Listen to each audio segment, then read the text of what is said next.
I'm Lisa Valentine Clark. Welcome to the Council of Moms. You're not crazy. It's not just that one. It's not just you. Not alone. The Council of Moms. It's okay not to be okay and to say unequivocally that you're not okay. That's okay. Yes, okay. Lisa, you saved the best for last. Right? Awesome. Wow. The Council of Moms made with real moms. The real moms we have today, Ruth, Lindsay, and Whitney. Thanks for being here. You bet. Yes. Thank you. I'm exhausted all the time. Okay. Oh, wait. Let me get to the question. I'm exhausted all the time. How do you have energy for anything else as a parent? Can you tell that this is a real question? I mean, this exhaustion is a real thing, and that especially moms are talking about a lot. I'd love to know what your own experiences are doing other things, whatever that means, and parenting, or like just your overall approach to this. Mm-hmm. Take it away. Oh my word. I have been so bad the last few months where like 3:00, I have to lay down. I've never been that way in my life, even with little kids. And I've always kind of been like, I have to be my best self when they come home from school. Like that's my time to shine, right? So whatever I need to do all morning long to be a game at 3:00, but it never worked. Like that just put pressure on me because then I'd be like, oh, I worked out too hard and now I'm tired and I wasn't supposed to do that. And so I don't know, other than lately the kids come home and I'm like, welcome home. So good to see you guys. I'm going to go lay down. And I haven't felt guilty about it. I don't know why, because usually I would. And it's been fine. Like I'll watch an episode of The Pioneer Woman cooking something and lay in my bed. And then I'm like, okay. And I don't even have kids at home during the day, you guys. I could do that all day long. And I do it when my kids get home. But it's somehow, that time of the day too, though. Somehow right? It's like, I give that to myself without feeling guilty, and then I'm fine. And I don't feel as exhausted. Mm-hmm. So I don't know. All I know is it just changes all the time. And it does. You know do what you got to do. It does ratchet up when your kids get home. Like, I feel like during the weekend, I need a nap so badly. It doesn't matter how much sleep I got. I need a nap because I'm just, I'm on all the time. And then when my kids are in school, I might have stayed up really late one night, binge watching something. Love is Blind, who knows, something. Yeah. And perhaps. I wake up the next morning. Think those crazy kids are going to make it. And I'm like, oh, I'm so tired. And then the kids go to school and I'm like, oh, I'm fine. I'm okay. Yeah. Like I do feel like that little break is showing me like kids are pretty tiring. Kids are kind of exhausting. So if you don't feel it until they get home, I think there's a reason, and I think it's okay. Oh boy, I need to change something in my life, guys. Serious. Help me. Ruth, what's your energy level like? It's so funny. It reminds me, a couple years ago, I went to my doctor and I said, I think I need to get some tests done. I don't know. I'm feeling tired. I bet we've all done that.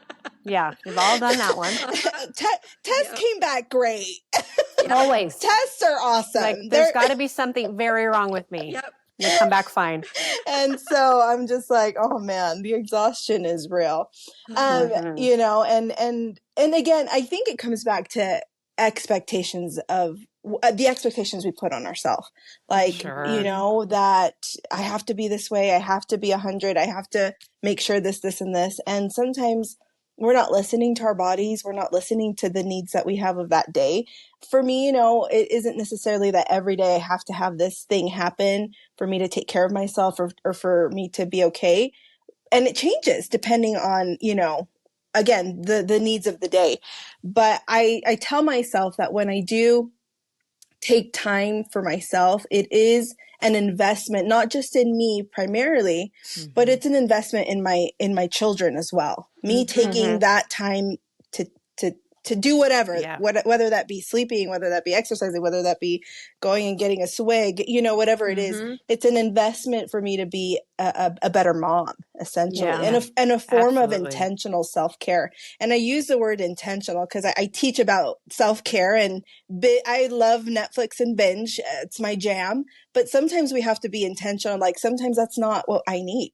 right? Yeah. That I do that and then I end up even worse and even more exhausted to then it's not helping. Absolutely. Yeah. And I think that there's this tendency there's pressure from society on what mothers should do, that physical and emotional weight that we carry, how mothers are judged a little bit differently than fathers or other caregivers. And we put it on ourselves as well. And so that combination, your body and your mind will say, oh, that's enough now, and we'll turn off. And getting to that level of exhaustion is something that I wish that we could better avoid, right? Yeah. Like, so I was one of those women who went to go get tests, and I thought, I just want to go to sleep and sleep all the time. And when I wake up, all I think about is when I can take a nap again. And I, at that time, I was like, this makes no sense. I only have 2 children at home, but they're older and they take care of themselves more. It's not as demanding as when they were little. And by that time, my husband had passed away. I had lived a life where I was like a full-time caregiver and working full-time and taking care of 5 kids. And it was go, go, go, go, go. And I knew it wasn't sustainable. And I was exhausted, but I was like, well, that makes sense. So I found myself, being like, well, I shouldn't be tired because I'm getting 8 hours of sleep and my stress isn't this, like, what is going on? I did go eventually after about like a year, which is horrible. And I feel really bad about that. And got things tested, and I was not okay. And my levels were not okay. And I was really sick. And I had an autoimmune disease and I had all these things. And I was like, what? And I'd gone to a doctor who didn't ask me those things and I said, I think something's off. I don't know. And you have to be an advocate for yourself. So, when I see this question, I want to ask whoever is asking this, if you're tired all the time, tell me more. What phase of life are you in? Have you experienced some stress? If we're going to have a Council of Moms and talk about real things, this idea of like, we make fun of like moms. Oh, I'm tired. I'm always busy. There's always something to do. But sometimes it is a medical reason. And you should probably check that out. And I had to go through this like sort of mourning process too, where I was like, nobody even noticed. I had to like ask people about this several times for months. And now I have to like be the one that takes care of this for me by myself. And I think a lot of moms can relate to that. Absolutely. So did you know, Lisa, that we are just finding out more about women's bodies because they're just starting to be studied more. But postpartum, your body's postpartum for 8 years. That's what they're learning. Your cells do not go back to normal until 8 years after your last baby. So your body is going through stuff for a long time after you have kids. And that stuff, it makes a difference. I think what you're saying about being the manager, being like the proactive person to be like, okay, I need to figure this out. I think you can do that, whether it is like physically a medical reason or emotionally or whatnot, because I think I would look around and think like, who's going to take me away from this? Like, and you have to do it yourself. Yes. Like, is my husband going to be able to make life easy enough that I can take a break? Or do I sometimes need to ask him, hey, I really need a break tonight. I need to go and do this. Yes. Like I need to ask him sometimes. And I feel like, I think our bodies are so wonderful in that sometimes a change is as good as a break. And so if I don't necessarily have the luxury of like, I want to take a nap today, or I do recognize that like some mornings I'm able to spring out of bed because I have like a really fun project that I'm working on for work. Like I'm a filmmaker and it's a very tenuous existence because most of the time I'm writing things that might never come to fruition. But if I can be like, wow, this is something really exciting and I want to do this, I'm not as tired that day. If it's not to do with work, like I just organized, I'm wanting to do fall movie nights because I love fall. I love fall, and I really want fall to be meaningful to me. And so I have like a whole list of fall movies that I'm like, I want to watch these during fall. If anyone else wants to watch them with me, great, but I'm going to be watching them every week at this time. Just come over if you want or not. I'm going to watch them anyway. Fun. Like things like that where it's like, this You really kind of have to lights make me it up. happen for yourself. It lights me up, right? And figure that out because no one else does. And you know, implicit in that question of I'm exhausted all the time, how do you have energy for anything else? Implicit in that question is not just the exhaustion, but like the time and being able to have time for the things that like fill you and or just living an intentional life. And when you have a lot of responsibilities, like a full-time job and like raising kids, things that you can't be like, oh, sorry, baby, I can't change your diaper right now. I'm not feeling it. Like, you know, and there's different things that just have to be done. Then how do you schedule that? Ruth, I'd love to hear your perspective on that. Yeah, it definitely, it changes over time. You know, when they're babies, there's things that need to be done. You just have to do it. As they get older, you know, things can change, and there's a little bit more that you can do within your control to make it so that you're not doing everything all the time. And I think oftentimes moms fall into the trap of, well, I've got to do it. That or I have to. I have to. 100%. Or also, I would say I've seen this often where there's how do I call it? Like not perfectionistic tendencies, or just my way is the way that needs to be done. And so therefore, if you don't do the dishes the way I like them, if you don't clean the way I like it, if you don't fold your bed the way I like it, I'm going to do it. You don't do it. And we're doing that to ourselves. Yes. Yes. Yeah. We're exhausting ourselves, you know, in those circumstances where we're doing our children a disservice, not helping them and teaching them and including them in the chores of our family.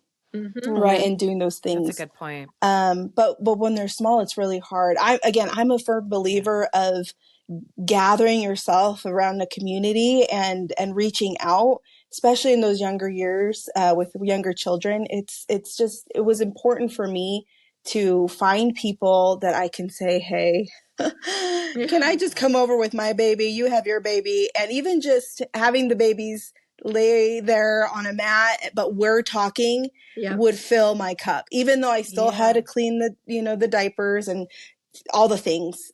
I was getting my cup filled at that time appropriately in the circumstances that I could. But I had to kind of figure that out. And now I don't have babies anymore, but I credit a neighbor of mine moved in 2020. And so it was starting fresh again with building my community. I'm a builder. And I found this neighbor, Rachel, who, you know, we just clicked, and we're both in the same mindset of moving our bodies, and, you know, just we're doing it for health. And for me, I found out that I can't exercise without someone. I'm a little codependent that way. I can't do it on my own. I need someone. I love it. Which is a work in progress. But even just having someone who's like, hey, I'm awake. Are you awake? You know, just there's this feeling of I'm not alone in figuring this thing out and taking care of myself or adding something for me. Yeah. Ooh, I love that, of like bringing other people along to connect in community. Lindsay, as you have kids at different levels, from grade school to launched, I mean, and everything in between, have you cracked this code? I mean, I know that you're like, oh, it's different now that I want to like rest, but are there non-negotiables for you that you have learned? I mean, like I said, it's always changing. I mean, as you can see my kitchen here, I have clean dishes all over the counter that have been there since Sunday. And I just, like, if I feel exhausted, I don't think I used to do this. I used to just push. Yeah. And sometimes I look at that like, man, I wish I could be like I used to, you know, but I kind of like the new me. I just am like, I'll get to that. Like, I want to do something different. I just kind of have been like doing things that I want to do more. Of course, there are things you have to do, but I don't have to put those away, right? Yeah. It kind of looks ridiculous right now, but so just kind of following what I want to do. And like last night, we needed to clean up, and I'm like, let's just watch Modern Family. We'll watch Modern Family, and it was fun, and it just helps me stay alive in this a little bit better. Or else it just turns into dishes and laundry. I think that you've really you're on to something though, because like when we look at the totality of our lives, like those little moments are the things that say, like, we're not preparing for life, like we got to, prepare.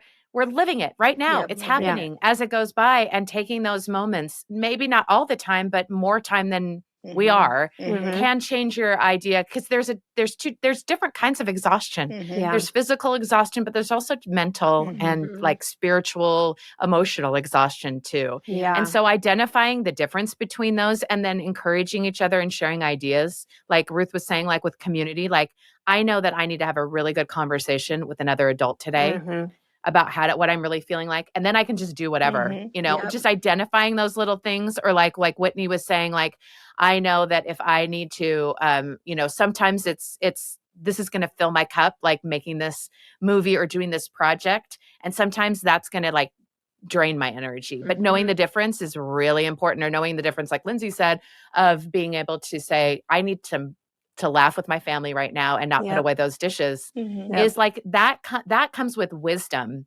because we know that as we change and our family's needs change, that we have to adapt, or else our needs won't be met. And it's not a one size fits all. It's not a welcome to the Council of Moms, do these 3 things and you won't be exhausted anymore. Like there's no way that I could do a show like that with a straight face, you know? Yeah. And I just know, like, in desperate times call for desperate measures. And sometimes it's like, for a time in my life, being able to survive and not be I couldn't take naps. I couldn't take a break from the work that I needed. It was all like high stakes. And sometimes just eating a chicken sandwich by myself in my car, as ridiculous as it sounds, helped to give me a little boost of like emotional energy, where I would like say to myself, like, you're nurturing yourself. Yes. Everything's okay. It's going to be fine. Yes. And then you could just like dive back into what needed to be done. Now that doesn't work for me now. That's not what I need now. It's totally ridiculous to suggest that. But for a time, that was the thing. Yeah. Well, and I think for me, guilt and shame, I'm a comparer. I just am. I love like analyzing the way people do it. And I'm always trying to find a new, maybe this will help me more. And like, just to recognize, like, we can still little things, but recognize truly who we are and what feels right to us has been so good for me, because I will exhaust myself. Maybe if I just do this, I'll have more energy and I won't be so exhausted. And I think we have to be true to ourselves. And we have to be true to ourselves. What we want to do. And I really have to work on that, because I do want to be other people all the time. Not everyone shows depression and anxiety in the same way. Some people stay in bed and cry, and some people overproduce and overperform and clean out their every drawer and every closet 3 times over during the pandemic, because that's the only thing they can do, so it does show up. So that's why comparison it doesn't, sort of work when people would say to me, when I did not want to see tomorrow, people would say, it looks like you're doing really great. And I'd say, oh, does it really look like that? Interesting. Yeah. And it kind of shuts down the conversation. Not to say that that's been my whole life or ever, but that's why I love it when that you said comparison doesn't work, and that like it's good to have goals and aspirations about how we want to do, but if it's guided by shame, it doesn't. I don't know. That's another topic. That's another topic. I don't know. Because I remember, running 5 miles in the morning and working full time and taking care. And like, I didn't know how to live. I didn't know what was going on inside. It was really hard. And that was how I was like, if I stop, it's all going to crumble. Right. And then it all stopped and it didn't crumble, but it was a small crawl back. Right. And I do think that this kind of exhaustion has taught me that it's always self-care is always a moving target. Absolutely. Because our bodies and our emotions and our situations change, and we can't put our value on looking or being a certain way because it's not in our best interest. And for me, following that for me, I feel like it's like following the Holy Ghost. Mhm. That's the term I use, like personal intuition as a woman of faith. For other people, they say, it's like I follow my gut. But having like that self-worth and that self-confidence of like, no, I know what I need, and I know that God's going to tell me, or that I know I've learned enough to remember this or whatever. It sometimes means that your life is going to look a little bit different than other people. And and that's okay, because when you do that, that gives other women, I think, permission to show up how they're going to show up too. It's going to, and sometimes how you live looks socially aspirational and sometimes it doesn't, but it doesn't mean that it's any less true. And that's been a hard lesson for me to learn. Well, and sometimes it looks different than even the way you want it to look. 100%. That's true. Even if I'm not comparing, I'm like, this actually isn't the way I wanted things to look today. I don't want you guys to know, me like this. I want you to know the old me. I have to trust, like, my letting go philosophy. I have to trust it and be true to myself and know it's okay because I feel better right now. I feel good with the decisions I'm making, even though it doesn't look like the way I thought it would. Or the way I want it to, even. It's a level of vulnerability for sure. And I would just add that oftentimes I'm seeing, the house not being clean enough, or the dishes not being put enough, or the kids not being well put together enough, that's another way that we disconnect from one another, and we don't let people in. And that's been a really interesting cultural thing. I'm Latin, that's my culture, and coming from, Guatemala, my husband's from Mexico, stark differences in living situations, and it's opening our homes to people, regardless of what the insides look like.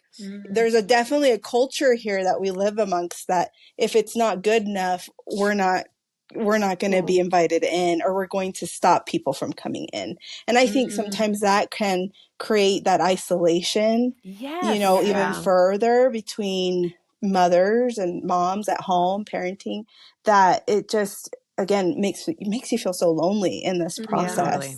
So I would just advise, that whatever is happening is good enough. And it's okay, even though it might feel vulnerable, but open the door. I promise it's going to be a good decision. Yeah. It will pay off in spades. Yes. Absolutely. I feel like thinking about when I'm looking at jobs that can be shared, I've touted the praises of the book Fair Play, but she talks about how you identify with your partner or with whoever you're like working together with a minimum standard of care. And once you establish that minimum standard of care that both of you are happy with, then maybe like one of you likes to do the dishes right after dinner, but the other person likes to just wait until they feel compelled to do it. And if both of your minimum standard of care could be, all right, let's just make sure they're clean before we go to bed that night, then you've reached a consensus, right? And I think we can reach those minimum standards of care for ourselves as well. Oh, yeah. Where if we're, and I think sometimes we shy away from doing this. I think all the time about this quote that Neil A. Maxwell gave that was saying, like, if we keep taking our temperature to see if we're happy, we won't be. Too much opening of the oven door and the cake falls instead of rises. And I think that sometimes plagues me because I take it as like, well, I shouldn't be looking at if I'm happy all the time. Like, just be happy, just be happy. And yet I'm trying to teach my kids right now. We have like a red, yellow, green stoplight by our door going out to the garage so that every time we leave the house, we can just check in with ourselves and be like, how am I doing? Am I in the red? Am I in the yellow? Or am I in the green? And if I am in one of these, we don't have to make it mean something about ourselves. We can just see like, oh man, I'm really in the red right now. Like I have a super clean house and everything's been put away and I've checked off everything I needed to do today, but I'm in the red. Like what's going on here? And so if we can have that awareness about ourselves, we can adjust that minimum standard of care. Maybe we're recognizing like, all right, I'm taking my temperature. It's not feeling great. Maybe instead of doing the dishes today, I actually need to go on a walk. Or maybe instead of like going and getting a massage, which I always think is the answer, like, Me too. I mean, I think it is. I think it it is. It is the answer. But for me, sometimes like maybe instead of like that, because that's for me like my fail safe. But maybe I'm like, actually, you know what? What I really need to do today is go like, you know, on a drive or take a nap or like spend some time with one kid out on like an errand because like that kid is really nice to me right now. I don't know. Whatever it is though, right? I think sometimes we look at the one size fits all approach of self-care and of filling our cups, but it changes between people and it changes in yourself from day to day. So if you check in with yourself and you say like, what is my minimum standard of care right now? I think we can be able to have some more intentionality in how we keep ourselves from draining. Absolutely. And that kind of draining leads to that exhaustion. So thank you for really taking a realistic look at whoever is asking that question, which all of us have asked several times within our mothering journey, haven't we? Of like, I'm so exhausted. How do you even have time for anything else? Is to get your levels checked. Get a vitamin D I would just lamp. say, Get a vitamin D lamp during the winter. It's a real thing. I've got one in my office. Yes. No, Here in Utah, then, absolutely. but after that, like talking to your friends about different ideas of what they do at different stages of life, being able to look, is it that you're doing too much kind of work? What kind of work are you doing too much of? Are you getting enough sleep? And also, what is it that you want? Like, I love that you kept saying that, Lindsay, of like, you get to choose and you get to decide. And then like you were saying, Ruth, too, of like letting people in and stop trying to like with that, comparison, maybe look at the culture that we have of not asking for help and maybe challenge that a little bit. And I love that, like Whitney, of like taking your temperature of like the internal things that we're saying and when we are and what that means. It's definitely an ongoing conversation. I mean, we're really good about that, I think, on the Council of Moms, of like starting a conversation and then, but what about this? But the thing that I think has value in talking about it on this Council of Moms and the ones that you have, in your personal life, is that it brings awareness to it and to your mind, so that your subconscious is problem solving it, and you are with your friends as well. So let's keep the conversation going. I'd love to know what people, when they listen to this, think about that. And I'd love to hear it in comments on social media, on Instagram or Facebook. Please subscribe to the Council of Moms. We'd love to get your questions and your perspective on all of these things. Big thanks to today's council, Ruth, Whitney, Lindsay. Thank you so much for sharing your hard-earned wisdom with us so vulnerably and with so much humor. Thank you. Yes, so fun. Thank you. Council of Moms, made with real moms. What have you guys come up with any other taglines that you want to say? It makes it sound like a meat sauce, but I don't hate it. How about this one? Pink Council sauce. of Moms. It never ends, but keep going. Council of What would Moms. you say? Anybody else got one? Come on, guys. COM.com. Councilofmoms.com. That's all I got. I like councilofmoms.com.